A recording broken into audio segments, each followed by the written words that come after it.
Hey, this is Ashley here with DPVN Entertainment on DPVN.net. We are here today behind the scenes on the set of BET's Lens on Talent with the second season host, Kim Fields. Now, you may know her as Tootie from Facts of Life and the sassy and sophisticated Regine from Living Single. But now, she's back in front of the camera hosting this show, which features short films by up-and-coming African-American artists. So check her out, Kim Fields, right here on DPVN Entertainment on DPVN.net. DPVNEntertainment, music, arts, and culture, brought to you by Ashlei on the mic. DPVNEntertainment, music, arts, and culture. Don't look any further, cause Ashley's on the scene. Hey, this is Ashley here with DPVN Entertainment right here on DPVN.net. And let me first say that every day I wake up alive and healthy, it's a great day. But today is absolutely a fabulous day because, as you can see, I am sitting with the lovely and talented actress, producer, director, Kim Fields. How are you doing, Kim? I'm great because I'm sitting here with you. Thank you for that introduction. I mean it. I'm so delighted to be here with you. You have had a career that has spanned several decades, and you still look fabulous now, might we add. Oh my goodness. Now, people, you may most remember Kim as her role as Tootie on Facts of Life, and also the sassy but sophisticated Regine on Living Single. How did you successfully make the transition from a child star into an adult actress, producer, director? Well, I think first, thanking God for making a successful transition from a child to an adult. Mm-hmm. So no matter if you're in front of the camera or not, that's, a feat in and of itself. Mm-hmm. But I think, as best you can, trying to be strategic, if you will, about roles that you'll do or projects that you'll do, but also having a backup plan in case no role comes your way for quite some time. And that's where, learning to direct came into play, learning to do other things, pursuing other passions like spoken word and poetry and writing. So I think cultivating other interest and passion certainly helped as well, so that you don't go crazy. Now, some of our viewers may not know that you have been lead director on several of Tyler Perry's new television projects. Tell us about that, what you're working on. It's been wonderful. The last year, actually, I've been the lead director for Tyler Perry's Meet the Browns. And I've also done a few episodes of Tyler Perry's House of Pain.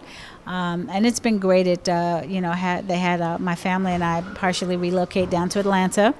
And working at Tyler Perry Studios is just an incredible experience. The studios there are fantastic to work in, just in terms of the state-of-the-art facilities. And yet, it's so beautiful and cozy, for lack of a better word to describe a studio. But at the end of the day, when you really go that extra step and realize, this is a black man that did this, that just speaks volumes. And then that this is a man of God that did this. So all of that has just been, makes every day going to work, an extra blessing aside from the blessing of just having a gig. But it's been a lot of fun. And also, I don't take lightly the trust that it took for him to kind of let go of the reins a little bit, because he was doing everything and directing everything. And after a while, he just realized, I can't keep doing it. I can't, keep that pace up. Now, how did you get connected with Tyler and begin working with him?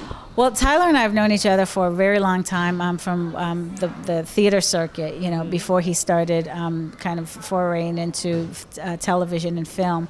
But once, the studios were built, and again, he kind of made that decision that he wanted to try to get additional directors. He sat down with a few of his team members and, said, call Kim, call Chip, my mom. And so they made the call, and we met with them and went down there, and that was it. Awesome. I was supposed to shadow Tyler for 2 weeks while he directed Meet the Browns. And by I think it was day 2, he said, okay, you ready? Yeah. I was like, yeah, well, yeah, running it, sure. What am I going to say? No, I'm not ready, Tyler. Yeah, right. Well, I know you mentioned your mom, and I know that she has been a staple in your life throughout your career. She played your character Tootie's mother on the show. She also played the character Regine's mother. Is she currently working with you on any of your projects? No, actually, she is too busy for me. Oh, okay. Well, except my project of Sebastian, our 3-year-old son, her first grandchild, and she just adores Sebastian. So she helps out with that when she's not, director extraordinaire herself. But Tyler and his team brought Mom down last year to direct House of Pain. Okay. And then she was a consultant, I think, on the latest Medea movie, I think. So she's been working, quite a bit as well. Jump back to your television life as well, because we're here behind the scenes of a new show that you'll be hosting. It's in its second season called Lens on Talent. And so tell us, what can we expect from this show? Well, Lens on Talent is a show that Johnson & Johnson is doing with BET. It's a competition and conversation. So the competition is filmmakers who submit their short films, and they are in the running for up to $100,000 to make another short film that would air on BET and Centric. And then we also have really special guests to speak to the areas of filmmaking, the entertainment industry, various aspects of it. And we've had some outstanding guests this year, from Lisa Cortez, who was the Oscar-nominated producer of the film Precious, Nelson George, who is a prolific writer and director and documentary filmmaker, and we've had Renee Elise Goldsberry, who is a wonderful actress, a Daytime Emmy Award winner. We just, for the season finale, we had Mr. Roger Bobb, who is the Executive Vice President of Tyler Perry Studios and the producer of all of Tyler's movies and TV shows. So that's just kind of a sampling. Oh, and oh my goodness, how could I forget? We had Vondi Curtis Hall. Okay. Woo, Vondi, I mean, he just brung it. He just brung the wisdom, brung everything. And each guest has just had so much to offer. Tamir Muhammad from the Tribeca Film Institute. So it's really just been a great season, and today we're wrapping out. So that's all the noise you've been hearing, is the crew breaking down the set here at Lens on Talent. Well, going into that, I guess, how does it feel to be back in front of the camera for the first time in a few years? It feels really good. It feels really, really good. This was, I think, a smart move in terms of I didn't feel any pressure of acting, or I didn't feel any pressure of remembering my lines and, things like that. It was enough to remember to keep all pulled up and snatched up and, have your hair done up and the makeup and, all that stuff. So it not only was it a shot in my arm for me as far as being talent, but also, again, going back to womanhood. As a woman, sometimes you just kind of get into a mode of, well, I'm behind the scenes, or, I'm just running Sebastian in the school, then I'm going to the set and I'm behind the scenes, and so jeans and a t-shirt and some sneakers are fine. And that is, but, pull it up a bit. Right. Pull it up a bit, and so this was good for me as a girl. Right. You know what I mean? Kim is getting to be Kim again, and not the actress. In a particular role. Yeah. Gotcha. Well, I know also that Living Single and Facts of Life are in global syndication. Do you have fans from other countries that contact you? I do. One thing that I absolutely love is jumping into a taxi in New York and having on so many different occasions a taxi driver telling me that they learned how to speak English by watching Facts of Life for Living Single. That really just sends me over the moon every time. I just found out that Living Single is now in syndication in Denmark. On the Facebook page, Kim V, as in Victoria, Kim V Fields. You can follow me on Facebook, and you can see some of the other fans from around the world. I think we have a guy from the UK on there, and that's just one that I can remember. Right. And also on Twitter.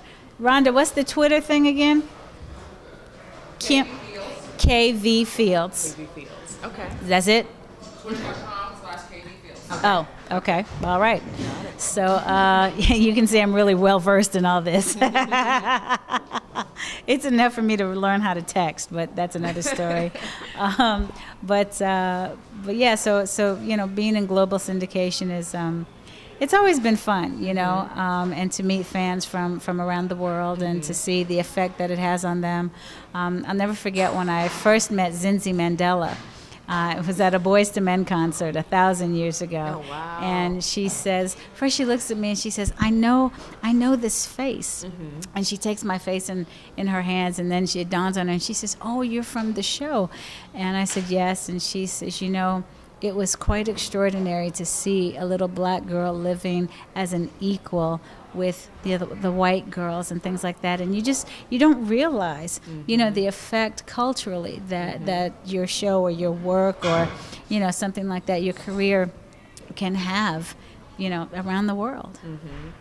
And I guess you may not have realized that when you were doing it, but I guess in retrospect. Absolutely in retrospect, not at all while you're doing it. I mean, at best when you're doing it, and this was back in the day when fan mail was a big thing. And so, people weren't following Twitter and all that stuff. That didn't even exist. But, you'd have people send fan letters saying, I go to boarding school, or I'm the only black girl here, or, I thought about committing suicide, but, when I saw your show about suicide, that really helped me. And so I recognize that in their own ways, both Facts of Life and Living Single really had an effect on people in terms of their most personal parts of their lives, and that feels great. You don't realize it. You certainly don't get on it, or you're not excited about it for that possibility. You don't think in those terms. And lastly, I wanted to ask, do you have any advice for aspiring actors, actresses, or producers and directors who are just breaking into the field? Because with Lens on Talent, we'll be looking at the works of up-and-coming African-American directors and producers. So what would you say to them that are just getting started, and how to stay grounded? Because you have made this work, and made it work beautifully for so many years now. Thank you. Honestly, my advice is watch Lens on Talent. Watch Lens on Talent Season 2, because every conversation speaks to some part of what it is you may be going through as a new actor, a new filmmaker, a new mom, a new wife. I mean, we really touch on so many different things. But I definitely would say, check out Lens on Talent Season 2. Awesome. Well, Kim, thank you so much for sharing with us. I'm delighted to be here. Your skin is radiant, honey. Look, if you all can't see it, I can see it. Her skin is radiant. Thank you. Well, this is Ashley here with the lovely and talented Kim Fields, who will be hosting the second season of Lens on Talent. You can catch it on BET. Check your local listings. And this is right here. We're on DPVN Entertainment on DPVN.net. DPVN Entertainment, music, arts, and culture. Brought to you by Ashlei on the mic. DPVN Entertainment, music, arts, and culture. Don't look any further, 'cause Ashlei's on the scene.